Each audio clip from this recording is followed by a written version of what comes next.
விருச்சிக ராசி அன்பர்களே, விருச்சிக ராசி நேயர்கள் இந்த குரு பெயர்ச்சி எப்படி இருக்கும்? மேசராசியை விட்டு ரிஷப ராசிக்கு மே 1ஆம் தேதி மாலை சுமார் 5 மணி அளவிலே பெயர்ச்சி ஆகிறார். பொதுவாக விருச்சிக ராசி நேயர்கள் இருக்கிறார்களே, ஆராய்ச்சி துறையின் நாயகர்கள், விதியை மதியால் வெல்லக்கூடிய வெற்றி வீரர்கள் இவர்கள்.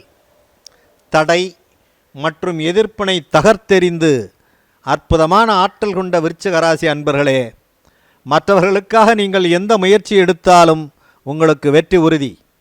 ஆனால் அதே முயற்சியை உங்களுக்காக எடுத்தீர்கள் என்று சொன்னால் உங்களுடைய யோகம் தரிகட்டு ஓடிவிடும்.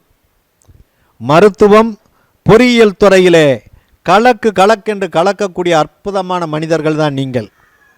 வாழ்க்கையின் பிற்பகுதி ஆன்மீக நாட்டத்தால் நீங்கள் பிரபலமடையக்கூடிய யோகம் உண்டு. பொதுவாக இதுநாள் வரையில் கடந்த 5 வருடம் 7.5 நாடு முடிந்தாலும் கூட கடந்த ஒரு 10-13 வருடமாக பல பாதிப்புகளை தக்க வைத்து கொண்டிருந்த அந்த விருச்சிக ராசி நண்பர்களுக்கு இந்த குரு பெயர்ச்சி மிக அற்புதமான குரு பெயர்ச்சி. குரு பார்க்க கோடி நன்மை. குரு தான் நிற்கத்தான் கூடாது. ஜென்மவியாளன் ராமன் வனவாசம் போனது, 4லே குரு வாலி பட்டம் இழந்தது, 8லே குரு துரியோதனன் படை மாண்டது, 10லே குரு சிவபெருமான் மண்டையோட்டிலே பிச்சை எடுத்தது. குரு எந்த இடத்திலே நிற்கிறாரோ அந்த இடத்தை பால் செய்வார். ஆனால் இப்பொழுது உங்களை 7ஆம் இடமாக 7ஆம் பார்வையாக 7ஆம் இடத்தில் அமர்ந்து 7ஆம் பார்வையாக உங்களை ராசியை பார்ப்பதனாலே உங்களுக்கு இதனால் வரையில் இருந்த தீராத வியாதி நோயின் தாக்கம் மாறி உங்களை பிடித்த அவமானங்களெல்லாம் தொலைந்து கடன் தொல்லையிலிருந்து விடுபட்டு நிம்மதி பெருமூச்சு விடக்கூடிய ஒரு அற்புதமான நேரம். தங்களுக்கு இனி என்ன நினைக்கின்றீர்களோ அது மிகச் சிறப்பாக நடக்கும். இனி 4 பேர் தங்களை தேடி வரக்கூடிய ஒரு அற்புதமான ஒரு நேரம். சமூகத்தினை நன்கு புரிந்து கொள்ளும் வாய்ப்பு, தன்னை உணர்ந்து பெருமை கிடக்கூடிய தன்மையும் உங்களிடத்தில் உண்டு. கூட்டுத் தொழில் உங்களுக்கு அமைவதற்கு வாய்ப்பு உண்டு. தான தர்மம் பண்ணும் அளவிற்கு பணவரவு உங்களை தேடி வரும். நிரந்தர வேலை கிட்டும், எதிர்பார்த்த வேலை கிட்டும். 11லே கேதுவையும் அதே மாதிரி 11ஆம் இடத்தை குரு பார்ப்பதாலும் 5லே ராகு இருப்பதால் சொந்த காலிலே நீங்கள் நிற்பீர்கள். நண்பர்கள் அமைப்பு மிகச் சிறப்பான முறையிலே இருக்கிறது. சிலர் தங்களுடன் செல்ஃபி எடுக்கும் அளவிற்கு உங்களுடைய புகழ் உச்சத்தினை அடைந்திருக்கும். சகோதர ஒற்றுமை உங்களுக்கு கிட்டும். ராசியை பார்ப்பதனாலே உடல்நலம் பிரகாசிக்கும். 3ஆம் இடம் தன்னம்பிக்கையை அளிக்கும். சகோதர ஒற்றுமை கிடைக்கும்.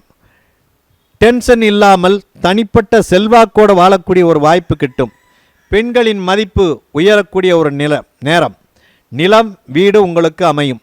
மனமாகாதவர்களுக்கு மன வாய்ப்பு மற்றும் பிரிந்திருந்த தம்பதியர்கள் சேர்ந்து வாழக்கூடிய ஒரு நல்ல நேரம். புத்திர பாக்கியம் இல்லாதவர்களுக்கு புத்திர பாக்கியம். தாமத திருமண தடைகளெல்லாம் விலகி உங்களுக்கு நல்ல ஒரு மன வாழ்க்கை அமையும்.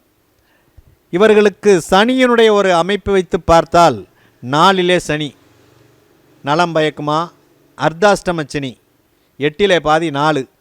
ஆக அர்த்தாஷ்டம சனியில் தினம் மந்தன் சனியை மனம் குளிர வைக்க நாளும் உங்களுக்கு வளம் கிட்டும். நட்பெல்லாம் கை கொடுக்கும். ஊர் மாற்றம், இடமாற்றம் உடன் வந்து உங்களிடம் சேரும். நட்பெல்லாம் கை கொடுக்கும். தரித்திரியம் விலகி ஓடும். கூடுதல் கவனம் இருந்தால் தத்தளிக்கும் வாழ்வில் தனத்தோடு புகழும் கூடும். தைரியம் பெருகிடும். ஒளி கொடுத்தால் வழி கிடைப்பது போல நீங்கள் சனி பகவானுக்கு எல்விளக்கேற்றி வந்தால் தங்களது வாழ்விலே ஒளி கிடைக்கும் அல்லவா? அவ்வப்போது பதட்டம் இருக்கத்தான் செய்யும். வேலையை விடும் சூழ்நிலை கூட ஏற்படலாம். யோசித்து முடிவெடுத்தீர்கள் என்று சொன்னால் பணத்தை விட புகழை மிகச் சிறப்பாக சேர்ப்பதற்கு வாய்ப்புகள் உண்டு. உங்களுக்கு 5ஆம் இடத்திலே ராகு. வெளிநாட்டிலே வேலை பார்ப்பவர்கள் கவனமாக இருக்க வேண்டும். தேவையில்லாத வெளிநாட்டு முதலீடுகள் செய்யக்கூடாது. நிலைத்த வருமானம் வந்து கொண்டே இருக்கும். குழந்தைகளுக்கு நல்லது செய்யும். இதுவரையில் இருந்த புத்திர பிரச்சனைகளெல்லாம் முடிவுக்கு வரும். கர்ப்பஸ்திரீகள் அபிராமி அந்தாதி படிக்கிறதுக்கு நல்லது. அது அவர்கள் வயிற்றிலே வளரக்கூடிய குழந்தையை சிறப்பாக வளர்க்கும். பெரிய மகான் தொடர்பு கிட்டும். பெரியவர்களை சந்திப்பதால் உங்களுக்கு நன்மைகள் கிட்டும். 11ஆம் இடத்து கேது. வெளிநாடு போக எத்தனிப்போருக்கு சோதனை முடிந்து சாதனை படைக்கக்கூடிய ஒரு அதி உன்னதமான ஒரு திறமை வளரக்கூடிய ஒரு அற்புதமான ஒரு நேரம்.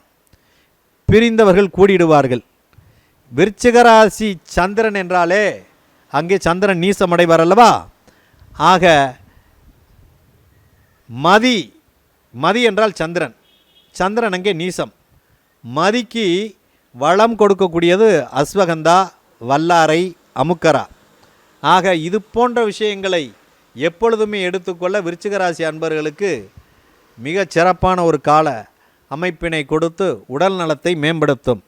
இவர்கள் விஷ்ணு சகஸ்ரநாமம் படிப்பது நல்லது, பெருமாள் தரிசனம் செய்து கொள்வது நல்லது, நாகர் வழிபாடு செய்து கொள்வது நல்லது, பிள்ளையார்பட்டி விநாயகரை வழிபாடு செய்து வர உங்கள் வாழ்க்கையிலே உச்சத்தை தொடுவீர்கள் என்று கூறி முடிக்கிறேன்.